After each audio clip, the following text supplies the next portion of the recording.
Assalamualaikum warahmatullahi wabarakatuh. Selama ini banyak sekali orang tua yang dengan sangat tenang memasak sayur hijau di dapur tanpa pernah menaruh rasa curiga sedikit pun pada kondisi bahan masakan tersebut. Hari ini saya ingin menegaskan satu hal penting yang sering luput dari perhatian kita semua. Sayuran yang sejatinya diniatkan untuk menyehatkan raga, jika dipetik saat dalam kondisi rusak atau mengandung penumpukan racun kimia, justru bisa menjadi pemicu beban berat bagi pompa sirkulasi dada lansia. Saya masih teringat betapa kagetnya saya ketika kedatangan seorang pasien lansia berusia 69 tahun yang mendadak mengeluhkan ritme dada yang berdebar, tidak teratur, disertai rasa mual yang teramat sangat sesaat setelah menyantap hidangan olahan hijau di rumahnya. Ketika kita telusuri secara perlahan hingga ke dapur beliau, ternyata akar masalahnya berasal dari pemilihan bahan masak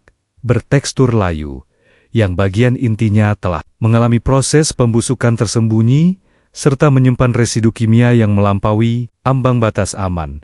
Di dalam video edukasi ini, saya Dr. Irfan, ahli akan membeberkan secara tuntas ciri fisik yang teramat menonjol pada buah labu siam bermasalah yang wajib dihindari oleh Bapak dan Ibu sekalian, demi menjaga keselamatan organ dalam raga. Tolong perhatikan bab keempat secara cermat dan seksama, karena di sana saya membagikan panduan pembersihan mandiri serta teknik penetralan paling aman sebelum bahan pangan masuk ke dalam perut orang tua kita. Mari tekan tombol subscribe sekarang juga sebagai bentuk kepedulian menyebarkan ilmu manfaat ini. Bapak dan Ibu yang saya sayangi dan saya muliakan, mari kita membuka obrolan santai ini dari hati ke hati, mengenai bagaimana sirkulasi darah di dalam raga tua bekerja. Seiring berjalannya sang waktu, saluran pembuluh yang bertugas mengalirkan darah di dalam raga kita tentu tidak lagi selentur. Ketika kita masih berada di usia muda, dinding saluran tersebut cenderung menjadi lebih peka terhadap masuknya zat-zat asing yang bersifat merusak, terutama zat beracun yang terbawa masuk melalui jalur makanan harian orang tua kita semua. Coba bayangkan, raga kita ini seperti sebuah kolam ikan jernih, yang airnya senantiasa dipompa oleh sebuah mesin pemutar kecil di pojok taman. Mesin pemutar tersebut bekerja tanpa henti siang dan malam untuk memastikan seluruh air mengalir membawa pasokan kesegaran. Namun, jika air di dalam kolam tersebut secara perlahan terkontaminasi oleh tumpukan racun kimia pekat, atau sisa pembusukan, maka mesin pemutar tersebut harus berjuang ekstra keras memompa cairan kotor, hingga akhirnya komponen mesin menjadi panas, aus, dan detaknya tidak teratur. Ketika racun kimia dari pestisida yang berlebihan, atau senyawa hasil pembusukan buah, masuk ke dalam saluran cerna, zat berbahaya tersebut akan diserap oleh dinding usus, lalu meluncur masuk ke dalam aliran darah. Cairan darah yang terkontaminasi ini akan memicu reaksi ketegangan mendadak pada dinding pembuluh, membuat celah alirannya menyempit drastis, sehingga beban kerja pompa sirkulasi di dada Bapak dan Ibu melonjak tajam dalam hitungan menit. Kondisi ini membuat raga terasa tidak nyaman dan muncul rasa sesak berdebar. Dampak buruk ini semakin parah apabila buah yang diolah sudah memasuki fase pembusukan di bagian intinya, tempat berkumpulnya senyawa toksik hasil aktivitas jamur dan mikroba. Senyawa racun biologis ini dapat memicu kekacauan sinyal listrik yang mengatur denyut irama organ vital kita. Akibatnya, raga lansia akan langsung merespons dengan timbulnya sensasi dada berdebar kencang, pusing berputar, hingga munculnya keringat dingin yang membasahi pakaian. Gejala mendadak ini tentu menjadi pertanda bahaya bagi raga tua kita. Kondisi fisik yang mendadak terguncang akibat masuknya racun makanan ini tidak hanya merusak kenyamanan tubuh, tetapi juga menghancurkan ketenangan jiwa orang tua kita. Rasa cemas yang luar biasa akan langsung hadir menyelimuti pikiran, memicu ketakutan mendalam akan bahaya serangan mendadak di tengah malam yang sunyi. Bapak dan Ibu yang saya sayangi tidak boleh membiarkan kelalaian kecil di meja dapur merenggut kedamaian dan kebahagiaan masa tua yang seharusnya penuh dengan rasa aman dan ketenangan batin yang seutuhnya. Bapak dan Ibu yang saya muliakan, labu siam sejatinya adalah anugerah pangan yang sangat luar biasa, kaya akan cairan murni dan nutrisi penenang. Namun, Di balik manfaatnya yang melimpah, tanaman ini tergolong sangat rentan diserang oleh hama serangga selama masa penanaman di ladang. Hal inilah yang seringkali membuat sebagian oknum petani menggunakan semprotan cairan pestisida kimia sintetis secara berlebihan dan berulang-ulang hingga menjelang hari pemetikan. Penumpukan zat kimia cair ini menempel lekat pada permukaan kulit buah. Lapisan kulit labu siam yang memiliki pori-pori halus dapat menyerap sisa-sisa cairan pestisida tersebut hingga merembes ke dalam lapisan daging buahnya. Zat kimia racun serangga ini mengandung senyawa organofosfat atau karbamat yang sifat utamanya sulit terurai oleh air biasa. Ketika zat kimia ini tertimbun di dalam tubuh lansia, fungsinya bertindak sebagai penghambat kerja enzim penenang saraf, sehingga memicu ketegangan pada pembuluh darah dan mengganggu stabilitas ritme kerja dada bapak dan ibu sekalian di rumah. Selain bahaya sisa pestisida sintetis, bahaya lain yang tidak kalah menakutkan adalah fenomena pembusukan tersembunyi dari dalam. Buah yang dipetik terlalu lama atau disimpan di tempat yang lembab dan panas akan mengalami kerusakan sel di area biji dan daging bagian intinya. Pada kondisi ini, buah akan memproduksi senyawa pahit alami beracun yang dinamakan kukurbitasin dalam jumlah yang sangat tinggi sebagai bentuk reaksi pertahanan tanaman yang membusuk. Zat pahit pekat ini bertindak sebagai racun yang merusak jaringan. Kukurbitasin yang terkumpul pada buah berpenyakit atau busuk ini memiliki sifat toksik yang amat tajam terhadap selaput lambung dan saluran darah. Apabila senyawa pahit ini tertelan oleh orang tua kita, meskipun hanya dalam jumlah sedikit, zat tersebut dapat memicu peradangan hebat pada dinding pencernaan, merangsang muntah-muntah hebat, serta menurunkan tekanan sirkulasi secara drastis yang sangat membahayakan keselamatan jiwa lansia. Karena itu, kita harus ekstra waspada saat memilih bahan di pasar tradisional. Kombinasi antara serapan kimia pestisida luar dan gumpalan racun pembusukan dalam menciptakan dampak perusak ganda bagi raga tua. Senyawa bioaktif berbahaya ini secara aktif memicu timbulnya peradangan pada lapisan endotel pembuluh darah. Hasilnya, mekanisme alami penyeimbang tekanan darah menjadi kacau seketika, sehingga organ dalam lansia harus menanggung beban ganda untuk menetralisir racun, sekaligus mempertahankan sirkulasi darah tetap berjalan. Hal inilah yang membebankan organ jantung kita secara mendadak. Bagi bapak dan ibu yang ingin memastikan bahan pangan yang dibeli di pasar tradisional benar-benar murni, segar, serta bebas dari zat berbahaya, bapak dan ibu dapat mencari referensi atau perlengkapan pembersih bahan alami pilihan melalui tautan link yang sudah saya cantumkan di kolom deskripsi di bawah tayangan ini. Saya selalu menekankan pentingnya kecermatan saat memilih bahan mentah agar tidak ada racun tersembunyi yang ikut terolah di dalam panci dapur rumah. Demi keselamatan seluruh anggota keluarga tercinta, pastikan bapak dan ibu selalu mengenali 5 tanda aneh pada fisik buah sebelum membelinya. Pertama, perhatikan tekstur kulit luarnya. Hindari buah yang tampak sangat layu, keriput parah, atau terasa lembek melunak saat ditekan dengan ibu jari. Buah yang sudah hilang kesegarannya memiliki kepekatan racun internal yang lebih tinggi dan nutrisi alaminya sudah rusak total dimakan usia penyimpanan. Kulit buah yang layu menandakan sel-sel di dalamnya telah mati dan mengalami kerusakan gizi secara bertahap. Ciri aneh kedua yang wajib diwaspadai adalah ditemukannya noda-noda bercak hitam, menyerupai cacar air atau guratan luka melepuh di permukaan kulit hijau buah. Noda hitam ini bukanlah kotoran tanah biasa, melainkan tanda nyata bahwa jaringan dalam buah tersebut telah terinfeksi oleh spora jamur pembusuk Aspergillus yang menghasilkan racun mikotoksin. Racun jamur ini sangat tahan panas dan dapat melukai saringan ginjal serta pembuluh darah jika dikonsumsi oleh orang tua kita dalam masakan harian.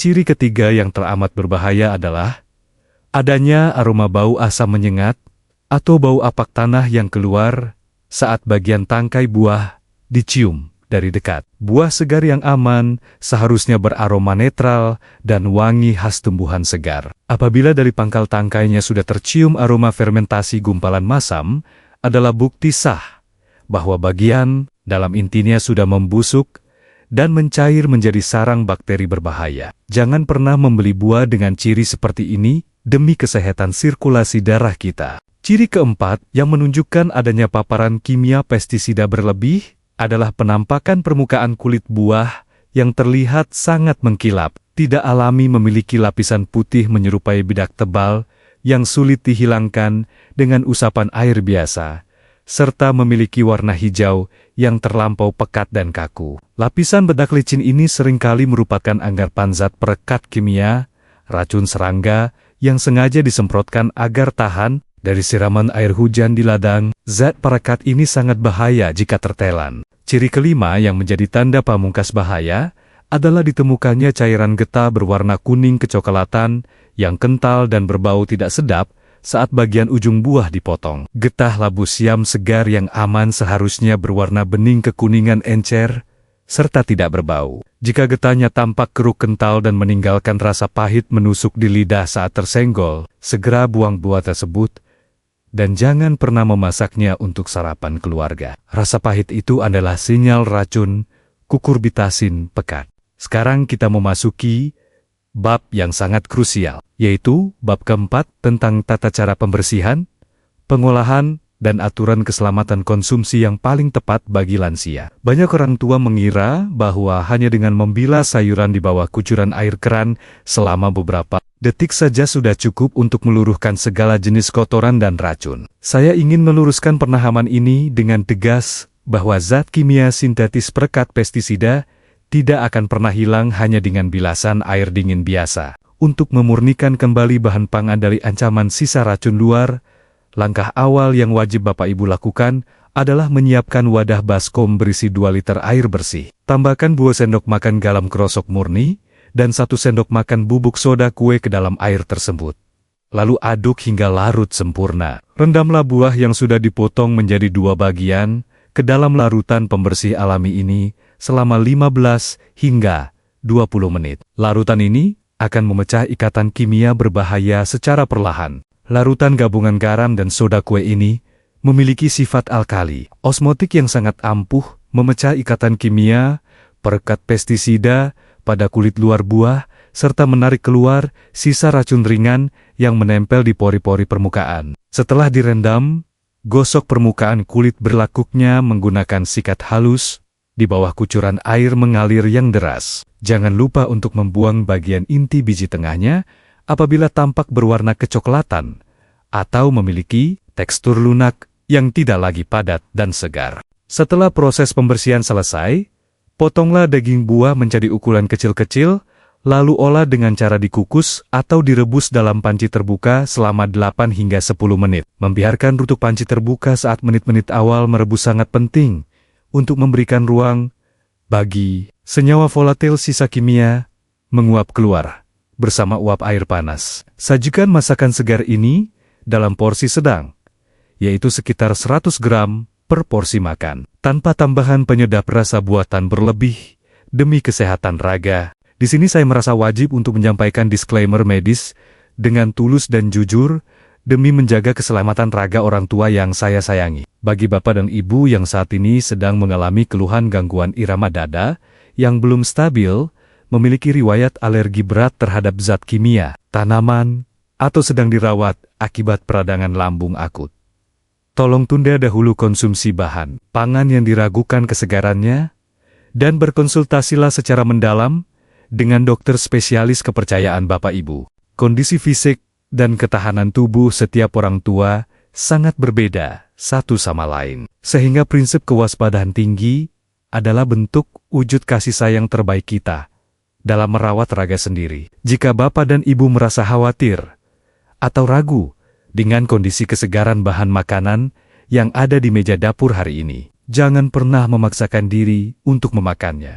Bapak dan Ibu tetap dapat menikmati manfaat relaksasi otot dan kelancaran sirkulasi darah melalui metode terapi luar yang sepenuhnya aman pada bab berikutnya. Bapak dan Ibu yang saya muliakan, terapi luar atau eksternal ini merupakan jalan keluar yang amat sangat aman untuk seluruh kelompok lansia tanpa menimbulkan efek samping sedikit pun pada organ dalam. Terapi ini menggunakan metode stimulasi titik saraf tepi, serta efek hangat osmotik dari rebusan daun rempah Nusantara untuk melancarkan sirkulasi cairan darah di area tungkai kaki. Metode ini akan langsung menyentuh titik-titik saraf penting di sekitar pergelangan dan telapak kaki Bapak dan Ibu sekalian. Mari kita siapkan bahan dan perlengkapannya secara sangat rinci, langkah demi langkah. Pertama, siapkan sebuah baskom atau wadah plastik berukuran sedang yang cukup muat untuk menampung kedua belah kaki Bapak dan Ibu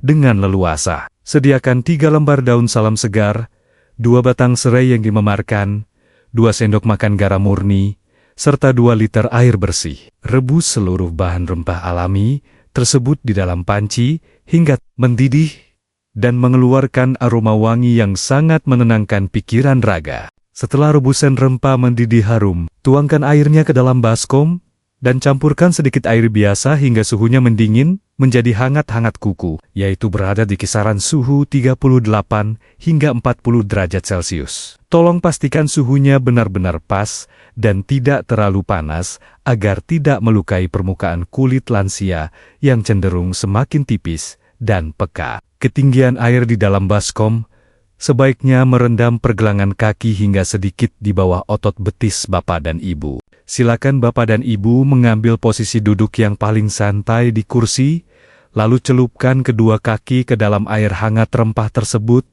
secara perlahan-lahan. Lakukan proses perendaman ini selama 15 hingga 20 menit. Bapak dan Ibu juga dapat mengambil batangan serai hangat dari dalam baskom, lalu mengusapkannya secara lembut pada area tempurung lutut atau telapak kaki yang terasa kaku untuk memberikan stimulasi hangat yang melancarkan aliran darah di sepanjang saluran tungkai bawah. Sambil menikmati rendaman kaki air hangat ini, lakukan usapan atau pijatan lembut pada otot betis dengan arah gerakan dari bawah, merambat naik menuju ke arah lutut. Pijatan perlahan ini berfungsi membantu pembuluh darah balik atau vena dalam memompa aliran darah kembali menuju ke organ jantung secara lancar. Gerakan sederhana ini sangat ampuh melenyapkan rasa pegal, sensasi berat, tegang, dan rasa dingin pada tungkai kaki setelah seharian beraktivitas, menjalankan rutinitas harian di dalam rumah. Usapan air hangat yang kaya akan kandungan minyak atsiri dari serai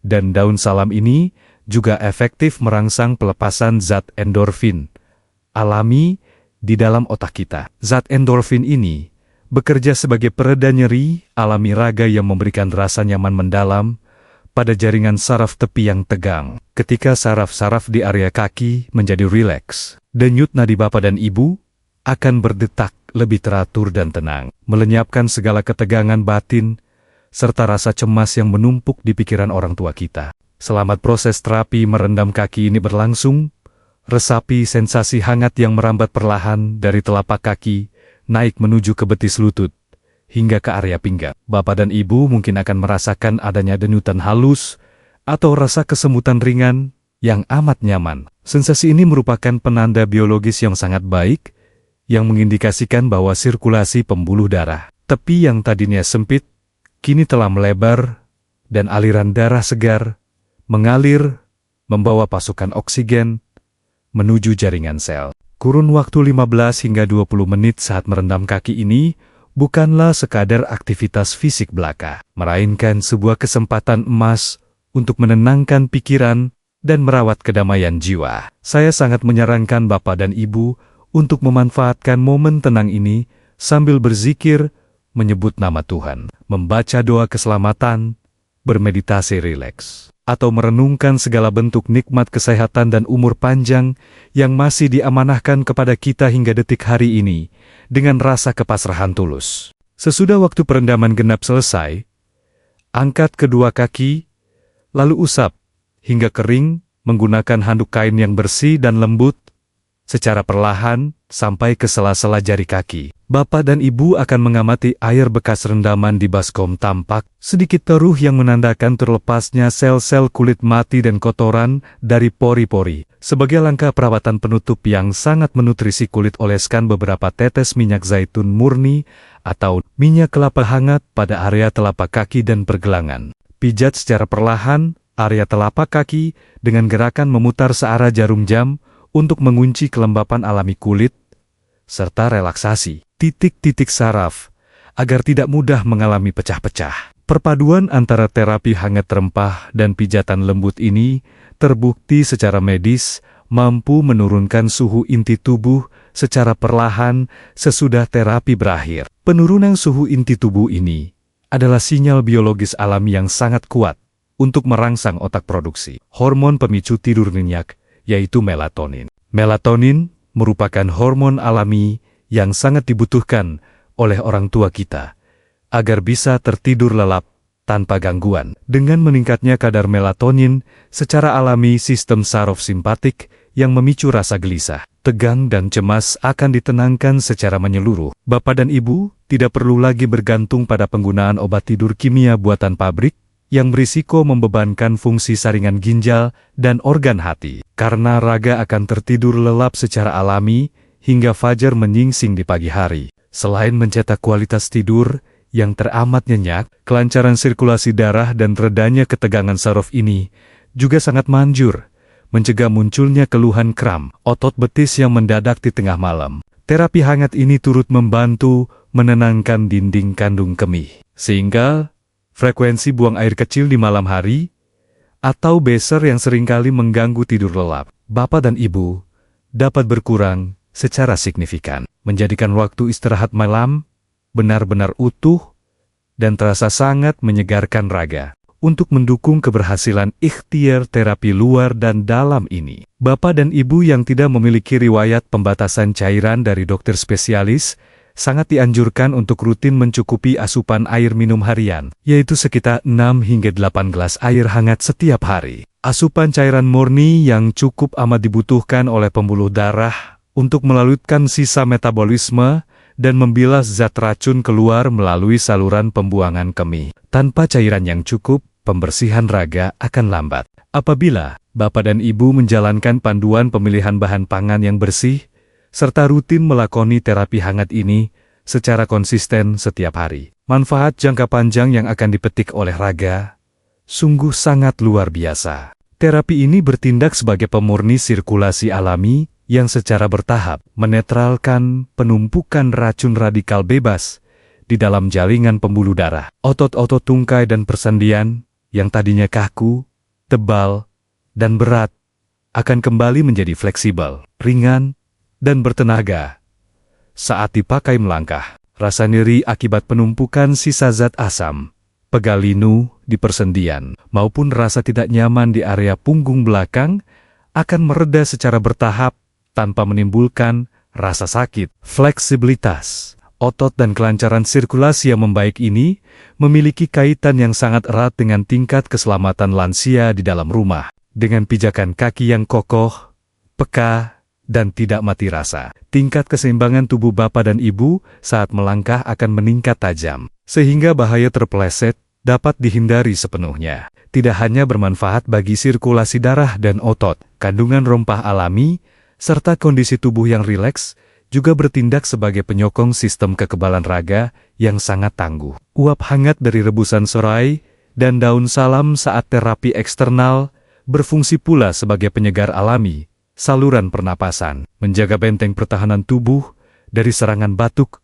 dan flu, serta membersihkan sistem aliran limfatik dari peradangan menahun yang mengendap di dalam jaringan raga kita secara bertahap. Dengan kondisi raga yang bugar, pompa sirkulasi yang terawat bebas dari tumpukan racun makanan, serta daya tahan tubuh yang kuat, Bapak dan Ibu tidak lagi hanya duduk terdiam lelah atau merasa cemas di dalam rumah. Bapak dan Ibu dapat kembali menikmati indahnya masa tua dengan penuh rasa bahagia, melangkah menikmati udara segar di pagi hari, merawat tanaman di pekarangan rumah, hingga bermain gembira menikmati gelak tawa bersama anak cucu tercinta tanpa perlu dibayangi ketakutan akan penyakit. Sebagai simpulan dari obrolan hangat kita pada hari ini, waktu paling tepat untuk menadapkan pembersihan bahan pangan yang cermat adalah setiap kali Bapak Ibu hendak memasak di pagi hari. Sedangkan untuk terapi eksternal, merendam kaki sangat baik dilakoni pada malam hari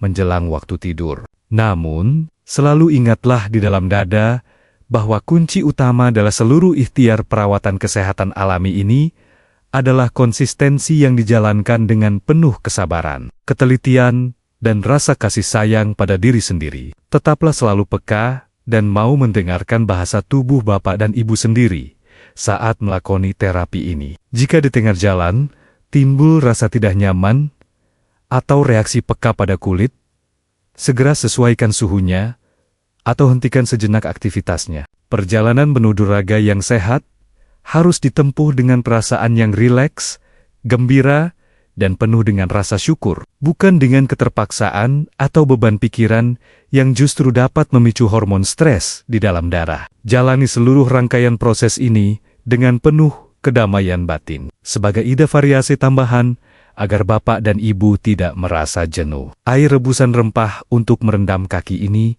juga bisa ditambahkan dengan beberapa irisan rimpang kunyit tua atau sedikit perasan jeruk purut. Kandungan minyak atsiri pada kunyit dan jeruk purut akan semakin memperkuat efek relaksasi pada jaringan pembuluh darah, sekaligus menyebarkan aroma harum alami Nusantara yang amat menenangkan pikiran serta melapisi kelembapan kulit kaki orang tua kita secara sempurna dari ujung jari hingga tumit. Bapak dan Ibu yang teramat saya sayangi dan saya muliakan, kesehatan fisik dan ketenangan batin di usia tua merupakan nikmat mahkota terendah yang wajib kita jaga bersama dengan penuh rasa syukur dan perhatian penuh. Jangan pernah berkecil hati atau merasa patah semangat dengan bertambahnya angka usia. Karena dengan menerapkan pola hidup yang cermat, bersih, dan bersahabat dengan alam, kita semua tetap bisa hidup mandiri, bugar, serta terus memancarkan kebahagiaan bagi seluruh keluarga tercinta. Mari kita bersama-sama menundukkan kepala